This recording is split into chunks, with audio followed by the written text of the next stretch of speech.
जनसंख्या पर संयुक्त राष्ट्र की आज की रिपोर्ट में साफ कहा गया है कि 2050 तक आबादी में से आधे से ज्यादा हिस्सा केवल 8 देशों में होगा, जिनमें भारत समेत पाकिस्तान, फिलीपींस, मिस्र, कांगो, नाइजीरिया, तंजानिया और इथियोपिया शामिल हैं। लेकिन यूएन ने 61 ऐसे देशों का अनुमान भी लगाया है जिनकी आबादी 2022 से 2050 के बीच घट जाएगी। इनमें सबसे ज्यादा देश यूरोप के होंगे, यानी कुछ देशों के लिए ये आंकड़े चिंता जताने वाले भी हैं, तो कुछ देशों के लिए चुनौतियां लेकर आए हैं। हर देश की आबादी का असर उस देश के संसाधनों पर भी पड़ता है और ऐसे में लोगों के लिए मूलभूत सुविधाएं जैसे कि पुलिसिंग, स्वास्थ्य, खाद्यान्न, रोजगार, शिक्षा, ट्रांसपोर्ट काफी अहम हो जाता है।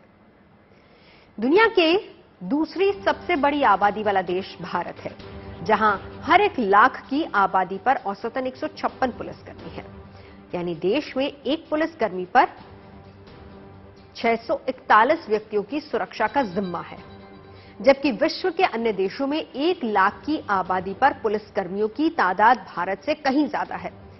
जैसे फ्रांस 1 लाख की आबादी पर 390 पुलिसकर्मी है, जर्मनी में 299, अमेरिका में 1 लाख की आबादी पर 229 पुलिसकर्मी होते हैं। इसी तरीके से अगर हम बात स्वास्थ्य की कर लेते हैं तो नेशनल हेल्थ अकाउंट्स की रिपोर्ट के मुताबिक साल 2018-19 में केंद्र और राज्य सरकारों ने मिलकर स्वास्थ्य पर 2.42 लाख करोड़ रुपए खर्च किए। इस हिसाब से हर व्यक्ति पर सरकारों ने साल भर में महज 1,815 रुपए ही खर्च किए। लेकिन अमेरिका वो देश है जो प्रति व्यक्ति स्वास्थ्य पर दुनिया में सबसे ज्यादा खर्च करता है। Organisation for economic cooperation and development के मुताबिक 2018 में अमेरिका ने $9,008 प्रति व्यक्ति के हिसाब से राशि खर्च की है, यानी भारतीय रुपयों के हिसाब से करीब $7.25 लाख रुपए। और वहीं फ्रांस में $4,310 प्रति व्यक्ति, यानी $3.5 लाख रुपए। जबकि जर्मनी स्वास्थ्य पर $5,262 प्रति व्यक्ति खर्च करता है, यानी करीब $4.25 लाख रुपए खर्च होते हैं। हालांकि इन विकसित देशों के मुकाबले भारत की आबादी कहीं ज्यादा है, जिसका साफ अंतर इन आंकड़ों पर भी नजर आता है। यानी जिस देश की आबादी जितनी ज्यादा है, उस देश के संसाधनों पर आबादी का उतना ही बोझ है। दुनिया की जनसंख्या 800 करोड़ पार हो गई, लेकिन एक दलील यह भी है कि यही जनसंख्या फायदेमंद भी साबित हो सकती है। कैसे, आइए समझते हैं। सवाल है कि जब जनसंख्या बढ़ती है तो हम कहते हैं संसाधनों की आवश्यकता ज्यादा पड़ेगी, तो ऐसी परिस्थिति में संसाधन किस तरीके से जुटाए जाएंगे? आपको लगता है कि अगर नंबर 1 जनसंख्या के मामले बन जाते हैं तो ऐसे में उस पॉपुलेशन के लिए व्यवस्था करना भी बहुत बड़ा चैलेंज रहेगा? मैं जनसंख्या को एक क्रिएटर ऑफ रिसोर्सेज भी की तरह से देखता हूं, जो कि अगर हम उनको स्किल करेंगे, उनको एजुकेशन देंगे तो वो रिसोर्सेज क्रिएट करेंगे। दूसरी बात मैं ये कहना चाहूंगा, रिसोर्सेज जो है हमारे, उनका इक्वल डिस्ट्रीब्यूशन होना चाहिए, चाहे वो प्रोडक्शन हो चाहे वो कंजम्पशन हो, दोनों में इक्विटी होनी चाहिए।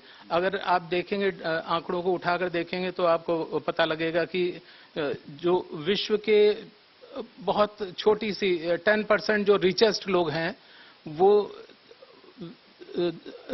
सबसे अधिक यूज कर रहे हैं क्या रिसोर्सेज का, और सबसे ज्यादा कार्बन जो ग्रीन हाउस एमिशंस हैं उनको प्रोड्यूस कर रहे हैं। तो इसमें जरूरत है कि ये जो अनसस्टेनेबल पैटर्न्स हैं प्रोडक्शन के और कंजम्पशन के, इनको रोका जाए।